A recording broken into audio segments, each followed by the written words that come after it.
దీంతో పాటు కొత్త ఆలోచన నాకు వచ్చింది. ఎందుకంటే పేపర్లు చూసిన తర్వాత, రోజు టీవీలో చూసిన తర్వాత బాధ కలుగుతుంది. ఏంటంటే రేణి దేశాయి, మేనకా గాంధీ, అక్కినేని అమల గారు కుక్కలను చంపొద్దు, జంతువులను చంపొద్దు, వాటికి మాటలు రావు, ఏదో తప్పులు జరుగుతుంటే దాన్ని సరిదిద్దమని కొందరు కోర్టు కూడా పోతున్నారు. నిజమే, మూగజీవుల గురించి మీరు ఇంత మాట్లాడుతున్నారు. సమాజంలో ఇక చూడండి, భార్యను చంపిన మృతదేహాన్ని సెల్ఫీ, గొంతుని బిగించి భర్త హత్య. అంటే ఇది ఎట్లా కనిపిస్తుందంటే, ఒక పక్క మహిళలలో ఎందుకేమని ఈ ఆక్రోశం, అదేవిధంగా మగవాళ్ళు గతంలో సతీ సావిత్రి సినిమా చూసిన నేను, భర్తను చంపడానికి వచ్చినటువంటి యమధర్మరాజు కాళ్ళు మొక్కింది, అయా నా భర్తను కాపాడు కాపాడు అన్నది. కానీ ఇవాళ చూడండి, భర్తనేమో భార్యను చంపుతుడు, భార్య భర్తను చంపుతూ. ఇదేం కల్చర్ రా బాబు, నాకు అర్థం కాదు. నేను ఎన్నడూ వినలే. రోజు వారంలో ఇప్పుడు గత 2 నెలల నుంచి ఇవే స్టేట్మెంట్లు.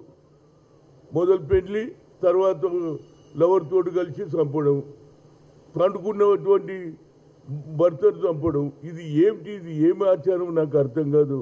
ఆలుమొగలంటే ఏది చిరకాలంగా కలిసి ఉండాలని పూజారి కూడా పుస్తకంటే ముందు చెప్తాడు, మీరిద్దరు కలిసి ఉండాలి, జీవితాంతం మీరు బంధం అంటారు. ఇది ఆ ఆచారమేమైంది?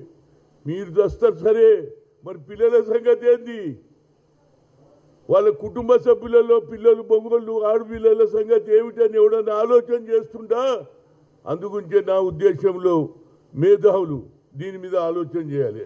అదేవిధంగా మహిళా సంఘాలు కూడా ఆలోచన చేయాలి. ఏంది ఇది నాకు అర్థమైతే లేదు. ఒకే రోజులో ఈ పేపర్లో చూడు, భార్యను చంపిన మృతదేహంతో సెల్ఫీ, గొంతుకు చున్నీ బిగించి భర్త హత్య. ఏం సమాజం రా బాబు, నాకు అర్థం కాదు.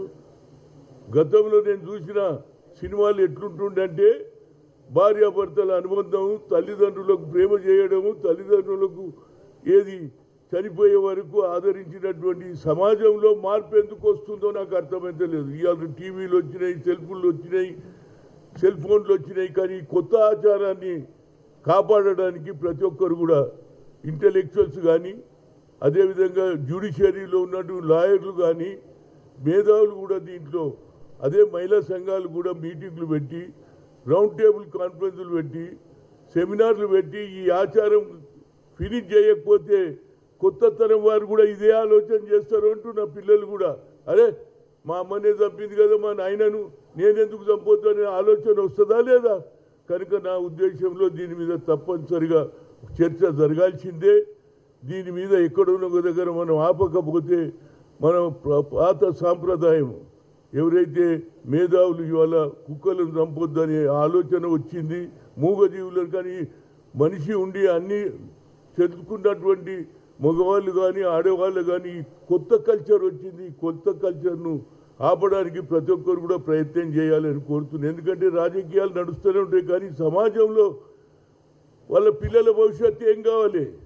తల్లిదండ్రులే కొట్లాడుతుంటే పిల్లలు కూడా అదే అలవాటు అవుతారా లేదా?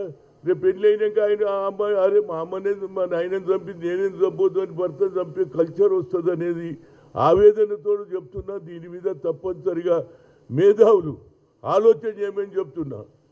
అదేవిధంగా మహిళా సంఘాలు కూడా ప్రతి ఇష్యూలో మాట్లాడతారే, మీ మహిళలలో మార్పు ఎందుకు వచ్చిందో దాని మీద కూడా మహిళా సంఘాలు మీటింగ్లు పెట్టాలి, ఏది మేధో మంత్రం పెట్టాలి, ఏది రౌండ్ టేబుల్ కాన్ఫరెన్స్ పెట్టాలి, సెమినార్స్ పెడితే కొంత ఆలోచనలో మార్పు వస్తుంది అనేది నా ఉద్దేశం. లేకుంటే ఇదే ఆచారం కొనసాగితే మన భారతదేశ సాంప్రదాయం, కల్చర్ చెడిపోతుందని బాధతో ఒక సీనియర్ నాయకుడిగా నేను అందరినీ ఆలోచన చేయమని చెప్తున్నా. ఎవరైనా అటు మహిళలు కానీ ఇటు మగవాళ్ళు కానీ ఆలోచనలో మార్పు రావలేదంటే సరిదిద్దుకోవాలి తప్పితే ఈ చంపడం ఏమిటి? మీరు చస్తున్నారు, చంపేస్తారు, తర్వాత పిల్లలు ఏం కావాలి? ఒక్కొక్కరికి 2-3 పిల్లలు ఉండగా కూడా మళ్ళీ ఇలాంటి చంపుడు జరుగుతుంటే ఆ పిల్లల భవిష్యత్తు ఏమవుతుంది? వాళ్ళు వాళ్ళు దిక్కులేని వాళ్ళు అవుతారు.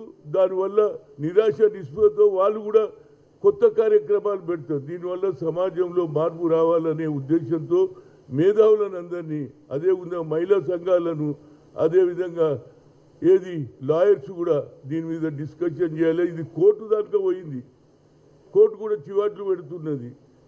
జంతువుల గురించి మీకు ఇంత శ్రద్ధ ఉన్నప్పుడు మహిళా మగవాళ్ళల్లో, భార్య భర్తలలో ఎందుకు ఈ వ్యత్యాసం వస్తుంది? దీని మీద చర్చ జరిగి దీని మీద ఇలాంటి ఆచారాన్ని పోగొట్టడానికి ప్రతి ఒక్కరు బాధ్యత.